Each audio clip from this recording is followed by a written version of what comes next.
Hello student, स्वागत है आपका हमारे यूट्यूब चैनल मैथ इंडियंस में। कक्षा 11 गणित में भाई इस वीडियो से हम शुरू करने जा रहे हैं हमारा 10वां चैप्टर सरल रेखाएं, स्ट्रेट लाइंस। भाई जो ये वाला चैप्टर है सरल रेखाएं, यह निर्देशांक ज्यामिति में पढ़ाया जाता है। और भाई जो निर्देशांक ज्यामिति है वह बीज गणित और ज्यामिति का ना योगफल है, अलजेब्रा प्लस ज्योमेट्री। निर्देशांक ज्यामिति भाई आपको हाई स्कूल में भी पढ़ाई गई थी कक्षा 10 में, जहां पर आपको भाई कई सारे सूत्र पढ़ाए गए हैं। तो सबसे पहले हम उन सूत्रों को पढ़ लेंगे जो कि भाई अभी तक आपको पढ़ाए गए हैं, और भाई कुछ सूत्र और पढ़ेंगे जो कि आपको इस पाठ में जरूरी होंगे फिलहाल। ठीक है, तो सरल रेखाओं के अंतर्गत सबसे पहले हम लोग पढ़ने वाले हैं वो सूत्र जो हमें कक्षा 10 में पढ़ाए गए हैं, और उसके अलावा जो हम लोग यहाँ पढ़ने वाले हैं। भाई ध्यान से देखिएगा। मान लो कि आपके पास कोई दो बिंदु हैं, एक है P और भाई एक है Q। P के निर्देशांक हैं x1 कामा y1, और भाई Q के हैं x2 कामा y2। इस प्रकार से आपके पास कोई दो बिंदु हैं। अभी आपसे कह दे कि P और Q के बीच की दूरी क्या होगी, तो भाई उसका सूत्र आपको कक्षा 10 में पढ़ाया गया है। पी क्यू बराबर सूत्र होता है अंडर रूट, क्या करना है, x2 माइनस x1 का होल स्क्वायर प्लस यहां हो जाएगा y2 माइनस y1 का होल ऑफ स्क्वायर। तो अगर आपके पास कोई दो बिंदु हो x1 y1 और x2 y2, और आपसे पूछे कि भाई दोनों के बीच की दूरी क्या होगी, तो सूत्र होगा अंडर रूट में x2 माइनस x1 का whole square plus y2 minus y1 का होल स्क्वायर। ठीक है, तो ये हो गया दो बिंदुओं के बीच की दूरी का सूत्र। इसके अलावा भाई आपको वहां पर पढ़ाया गया था, अगर कोई दो बिंदु आपको मालूम हो और आपसे कह दे कि उसका मध्य बिंदु क्या होगा, तो भाई मध्य बिंदु का सूत्र क्या होता था, देखो x1 प्लस x2 अपॉन 2, और यहां हो जाएगा y1 प्लस y2 अपॉन 2। भाई सिंपल है, x में x जोड़ो बटे 2 कर दो, y में y जोड़ो और बटे 2 कर दो। x1 प्लस x2 अपॉन 2, और वहां है y1 प्लस y2 अपॉन 2। ये सूत्र है किन्हीं दो बिंदुओं के मध्य बिंदु का सूत्र। सिंपल एकदम। अगर आपको भाई कोई दो बिंदु मालूम है P और Q, और भाई कह दे कि हमें एक तीसरा बिंदु चाहिए, हमें एक तीसरा बिंदु चाहिए, मान लो R। P और Q हमारे पास कोई दो बिंदु हैं, और वहां पर कह दे कि आपको भाई हमें एक तीसरा बिंदु चाहिए R, जो P और Q को M अनुपात N में अंतः विभाजित करता हो। तो भाई यहां पर हम लोग जो सूत्र लिखने जा रहे हैं वह अंतः विभाजन वाला सूत्र है। P और Q दो बिंदु हैं जिसे बिंदु R M अनुपात N में अंतः विभाजित करता हो, तो R के निर्देशांक क्या हो जाएंगे, भाई ये आपको बताना है। देखो सूत्र होता है mx2 plus nx1 upon m plus n। इस प्रकार से कॉमा लगा दो, यहां हो जाएगा my2 plus ny1 upon m plus n। इस प्रकार से भाई ये सूत्र बन जाएगा हमारा अंतः विभाजन वाला सूत्र।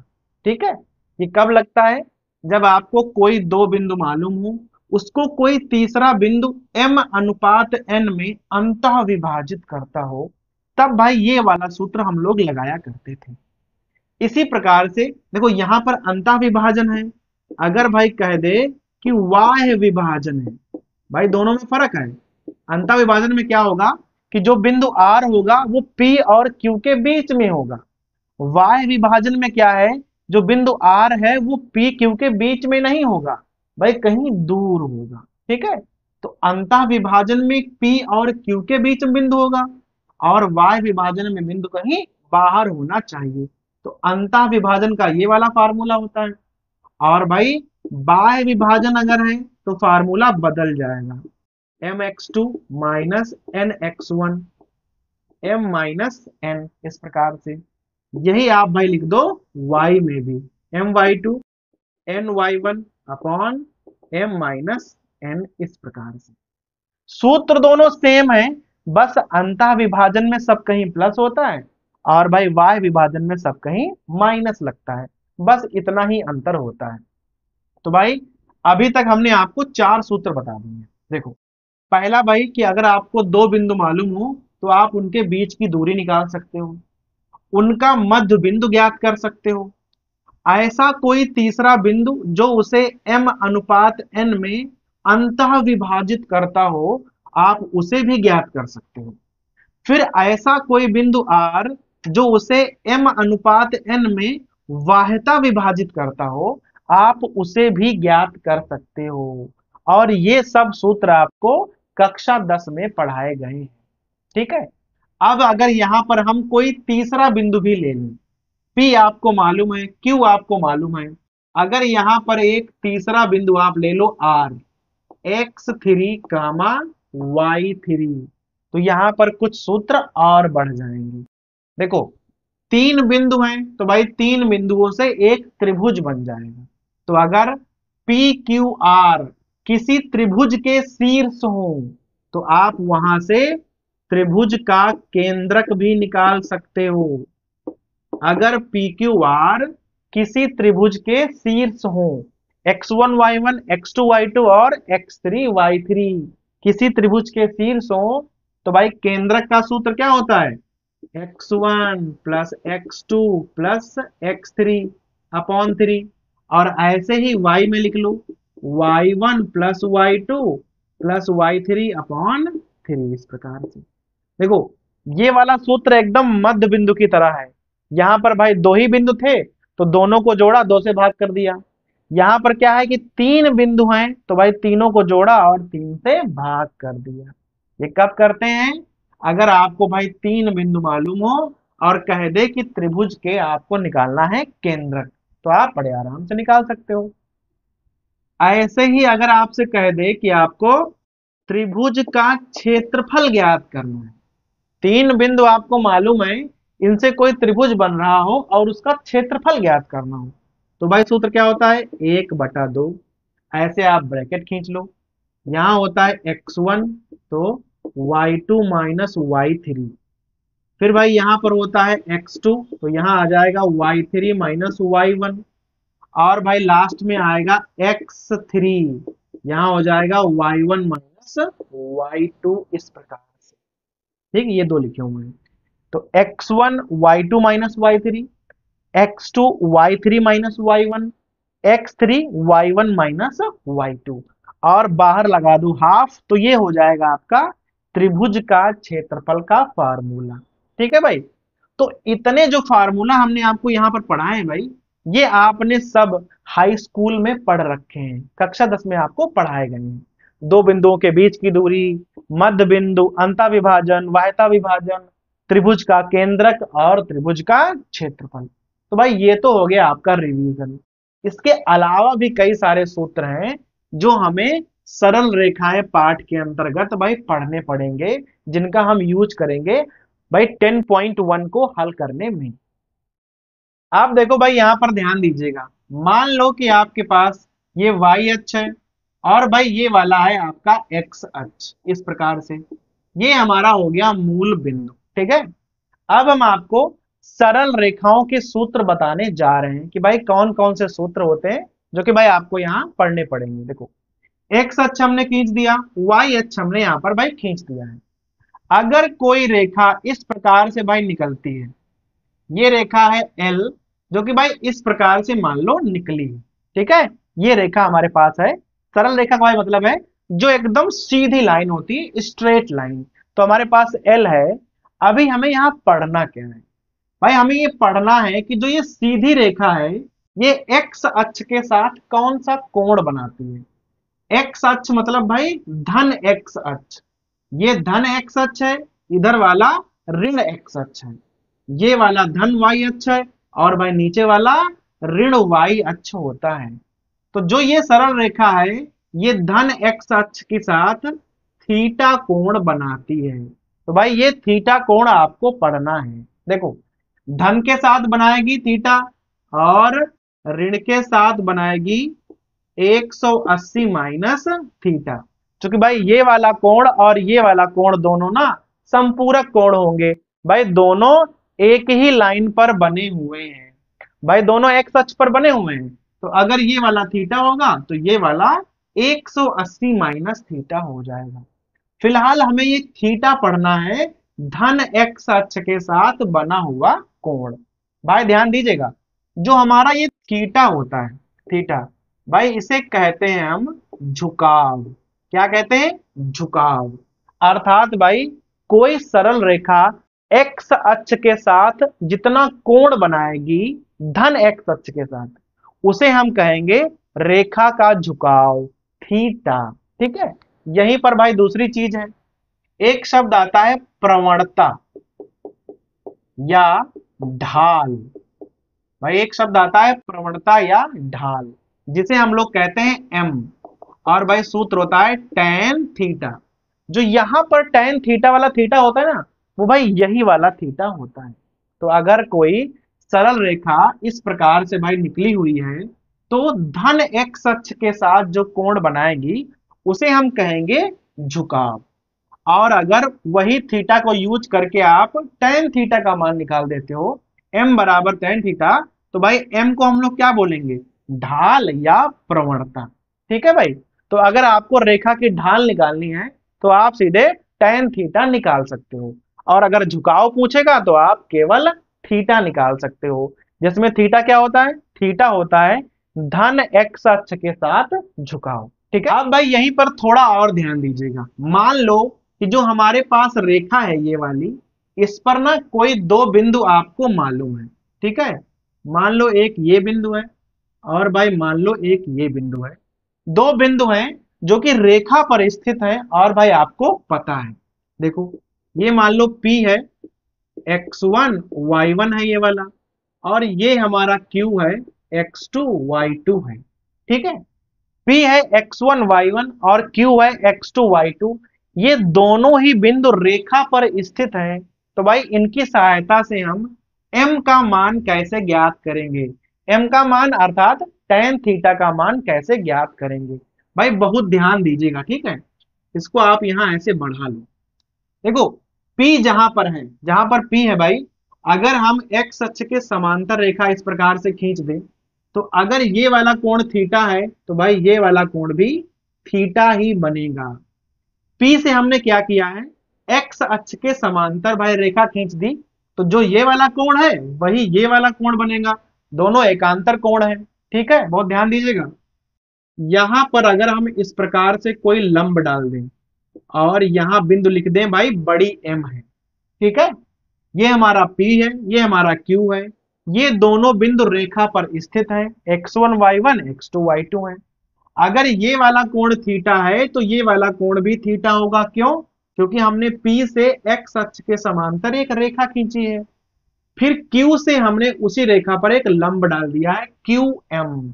अब यहां पर भाई बहुत ध्यान दीजिएगा, अगर ये कोण थीटा है और भाई ये वाला ना एक समकोण त्रिभुज है, तो जब समकोण त्रिभुज है तो यहां से आप चाहो तो tan थीटा का मान निकाल सकते हो। देखो लिखोगे त्रिभुज, क्या नाम है भाई? PQM में tan थीटा का मान क्या हो जाएगा भाई? पहले में बताइए। देखो मान हो जाएगा MQ अपॉन, और भाई इधर हो जाएगा MP। tan थीटा बराबर MQ अपॉन MP। ठीक है। अभी आपको निकालना है MQ का मान क्या होगा। भाई ध्यान देना, देखो M से लेकर Q तक वैल्यू क्या होगी। देखो ये वाली जो वैल्यू है ये y अक्ष के समांतर है। भाई M से लेकर अगर आप Q तक जाओगे तो ये वाली जो वैल्यू है ये y अक्ष के समांतर है। अगर यहां पर बिंदु y1 है और यहां पर बिंदु है y2, तो MQ की वैल्यू हो जाएगी y2 माइनस y1। भाई y2 में से आप y1 घटा दो तो आपको ये वाली दूरी पता चल जाएगी। क्लियर है? ऐसे ही अगर आपको निकालना है MP, तो जो MP है वो x अक्ष के समांतर है।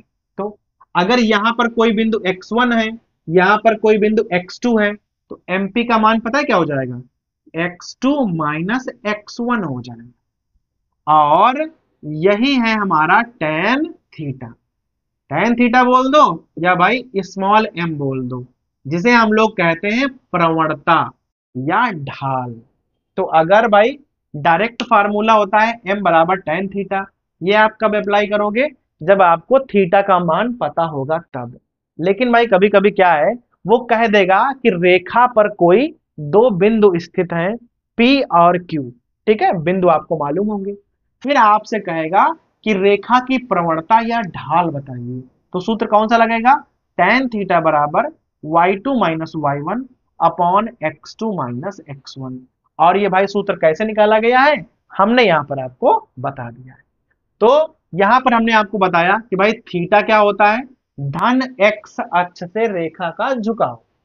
उसके अलावा अगर थीटा की सहायता से आप tan थीटा ज्ञात कर लेते हो, तो m को हम लोग बोलेंगे रेखा की ढाल या प्रवणता, ठीक है। और अगर आपको रेखा पर दो बिंदु मालूम है P और Q, तो उसकी सहायता से आप tan थीटा ज्ञात कर सकते हो y2 minus y1 upon x2 minus x1। Clear है यहां तक। अब भाई देखो यहां पर ध्यान देना, ये हमारा y अक्ष हो गया, ये भाई हमारे पास x अक्ष हो गया है, ठीक है। अब मान लो कि हमारे पास कोई दो रेखाएं इस प्रकार से हैं, कोई दो रेखाएं इस प्रकार से निकली हुई हैं, एक है रेखा L और एक है रेखा M, इस प्रकार से आप मान लो, ठीक है। ये हो गया हमारा O, y अक्ष और x अक्ष। तो जो रेखाएं हैं वो x अक्ष के साथ कौन सा कोण बनाती हैं, मान लो ये वाला कोण अल्फा है, तो भाई ये वाला कोण भी अल्फा हो जाएगा, क्योंकि L और M जो है दोनों समांतर रेखाएं हैं। तो हमारे पास भाई यहाँ पहली कंडीशन बन रही है, अगर कोई दो रेखाएं समांतर हैं तो उनकी प्रवणताएं किस प्रकार से भाई आप निकालोगे। तो L और M दोनों समांतर रेखाएं हैं, दोनों x अक्ष के साथ अल्फा कोण बनाती हैं, ठीक है, यहां तक आपको मालूम है। अगर आप रेखा L की प्रवणता निकालना चाहो, तो भाई रेखा L की प्रवणता आप मान लो M1 है, तो सूत्र हो जाएगा tan अल्फा। भाई थीटा की जगह हमने यहाँ पर अल्फा लिखा हुआ है, कोई दिक्कत तो है नहीं। तो ये M1 जो है रेखा L की प्रवणता हो गई। इसी प्रकार से अगर आप निकालना चाहो M2, रेखा M की प्रवणता, तो क्या हो जाएगा, M2 बराबर भी आएगा tan अल्फा, क्योंकि भाई अगर रेखाएं समांतर हैं तो दोनों रेखाएं x अक्ष के साथ बराबर कोण बनाएंगी, समांतर रेखाएं ऐसा ही करती हैं। तो M1 बराबर भी tan अल्फा आ गया, M2 बराबर भी tan अल्फा आ गया है। तो यहां से भाई एक बात क्लियर होती है कि M1 बराबर M2 होगा कब, अगर रेखाएं समांतर हैं तब। तो अगर कोई दो रेखाएं समांतर रेखाएं हैं L और M की तरह, तो उनकी प्रवणताएं आपस में बराबर होती हैं, ठीक है। तो भाई इस वाले चित्र से ये बात हमने यहाँ पर प्रूव कर दी है, M1 बराबर M2 हो जाएगा कब, अगर रेखाएं आपस में समांतर हैं। लेकिन भाई यहाँ पर एक दूसरी कंडीशन भी है, अगर रेखाएं समांतर नहीं है, ठीक है, अगर रेखाएं समांतर नहीं है, भाई मान लो एक रेखा इस प्रकार से भाई निकली है, ठीक है, और एक रेखा भाई मान लो इस प्रकार से निकली हुई है। बहुत ध्यान दीजिएगा, ये रेखा L है और ये रेखा हमारे पास स्मॉल m रेखा है, दोनों रेखाएं लंबवत हैं, अर्थात आपस में भाई दोनों 90 अंश का कोण बनाती हैं। ये है x, ये है y, ये है हमारा मूल बिंदु। अब बहुत ध्यान दीजिएगा यहाँ पर, ये वाली रेखा जो है वो x अक्ष के साथ अल्फा कोण बनाती है, और भाई जो ये वाली रेखा है ये x अक्ष के साथ बीटा कोण बनाती है। जो रेखा L है वो बीटा कोण बनाती है, जो रेखा M है वो अल्फा कोण बनाती है। हमें निकालना है इनकी प्रवणताओं के बीच संबंध क्या होगा, ठीक है। अभी भाई ध्यान दीजिएगा, देखो अगर ये कोई त्रिभुज है, जैसे आप मान लो ए बी सी, अगर ए बी सी कोई त्रिभुज है तो यहां पर एक भाई संबंध होता है त्रिभुज ए बी सी में। देखो त्रिभुज ए बी सी में है क्या, ये 90 अंश का कोण है, ये अल्फा है, ये बीटा है। तो भाई ये बीटा है ना, ये देखो बाह्य कोण है। किसी त्रिभुज का अगर कोई बाह्य कोण है, भाई उसकी एक खास बात होती है, वो दोनों अंतः कोणों के योगफल के बराबर होता है। तो त्रिभुज एबीसी में एक कंडीशन तो यहां क्लियर हो गई कि बीटा बराबर हो जाएगा 90 प्लस अल्फा। अगर ये अल्फा है, ये 90 है और ये बाहर वाला कोण बीटा है, तो बीटा बराबर हो जाएगा 90 प्लस अल्फा। अब यहां से हम M1 M2 के मान निकाल लेंगे। देखना M1 कितना है। M1 भाई हमने माना था L वाली रेखा का। देखो ये हमारी रेखा है L, तो M1 हो जाएगा हमारा tan बीटा, और बीटा का मान क्या है, tan 90 प्लस अल्फा। अब बताओ भाई tan 90 प्लस अल्फा का मान क्या होता है, हो जाएगा माइनस कॉट अल्फा। इस प्रकार से इसको ना tan में बदल लो, तो कॉट क्या होता है, -1/tan अल्फा। इस प्रकार से ये M1 का मान आ गया आपका। अब M2 भाई निकालो, रेखा M की प्रवणता, तो यहां पर M2 क्या हो जाएगा, हो जाएगा सीधा tan अल्फा। क्योंकि जो रेखा हमारी M है वो सीधा ही अल्फा कोण बना रही है। M2 का मान है tan अल्फा, M1 का मान है -1/tan अल्फा। देखो जहां पर tan अल्फा हो वहां पर आप M2 रख दो, तो यहां पर क्या आ जाएगा, M1 बराबर -1/M2। इस प्रकार से ठीक है, इसको आप तिरछी गुणा कर दो, तो M1 M2 बराबर क्या हो जाएगा, -1। तो भाई ये संबंध कब आता है, जब रेखाएं लंबवत होती हैं, तो दोनों जो रेखाएं हैं उनकी प्रवणताओं के बीच क्या संबंध आएगा, M1 गुणे M2 बराबर -1 आएगा। अगर दोनों रेखाएं समांतर हैं, तो दोनों रेखाओं की जो प्रवणता होती है, या इसे आप ढाल भी कह सकते हो, सूत्र होगा M1 बराबर M2। तो भाई ये दोनों ही सूत्र आपको याद करने हैं, कि समांतर में होगा M1 बराबर M2, और अगर लंबवत है तो होगा M1 गुणे M2 बराबर -1। ठीक है, तो ये ढाल या प्रवणताओं के बीच संबंध है जब रेखाएं समांतर या लंबवत होती हैं। तो भाई ये वाले दोनों सूत्र एकदम क्लियर हो गए होंगे। अब भाई यहां पर ना एक सूत्र और देख लो। मान लो ये y अक्ष है आपका, ये वाला भाई x अक्ष है, ये x हो गया, ये y हो गया, ये हमारे पास मूल बिंदु है। आप ध्यान दीजिएगा, एक कोई रेखा भाई इस प्रकार से यहां निकली हुई है, ठीक है, और भाई एक मान लो कि रेखा यहां इस प्रकार से निकली हुई है। दोनों रेखाएं लंबवत नहीं है, ठीक है, अलग अलग हैं। तो भाई ये L है, ये हमारे पास M रेखा है। क्लियर है यहां तक। ये वाली रेखा जो है वो बीटा कोण बनाती है, ये वाली अल्फा कोण बनाती है, और भाई ये वाला कोण 90 अंश नहीं है। ठीक है, यहां पर हमने भाई निकालना है कि जो दो रेखाएं हैं जब वो आपस में एक दूसरे को काटती हैं, तो दोनों के बीच कोण कितना बनता है, हमें भाई ये चीज निकालनी है। ठीक है, अब देखो जब रेखाएं इस प्रकार से काट रही हैं, तो भाई दोनों के बीच ये वाला कोण बनता है। मान लो ये वाला कोण थीटा है। जब दो रेखाएं इस प्रकार से एक दूसरे को काटती हैं, तो भाई ये वाला कोण जो है वो थीटा है। अगर ये वाला कोण थीटा है, तो भाई ये वाला कोण भी थीटा ही हो जाएगा। क्लियर है यहां तक। अगर ये वाला त्रिभुज ए बी सी है, तो जिस प्रकार से हमने भाई अभी सूत्र लगाया था ना, वैसे ही हमको सूत्र लगाना है। यहां पर लिखोगे त्रिभुज ए बी सी में, देखो ये वाला कोण है अल्फा, ये थीटा है, और ये बाहर वाला कोण है बीटा। तो भाई त्रिभुज की प्रमेय होती है कि जो ये बाहर वाला कोण है बीटा, ये दोनों कोणों के योग के बराबर होता है। तो भाई यहां पर हो जाएगा बीटा बराबर थीटा प्लस अल्फा। इस प्रकार से, लेकिन हमें यहां पर ना थीटा ज्ञात करना है, तो थीटा आप इधर ले आओ। तो भाई थीटा बराबर क्या हो जाएगा आपका, बीटा माइनस अल्फा।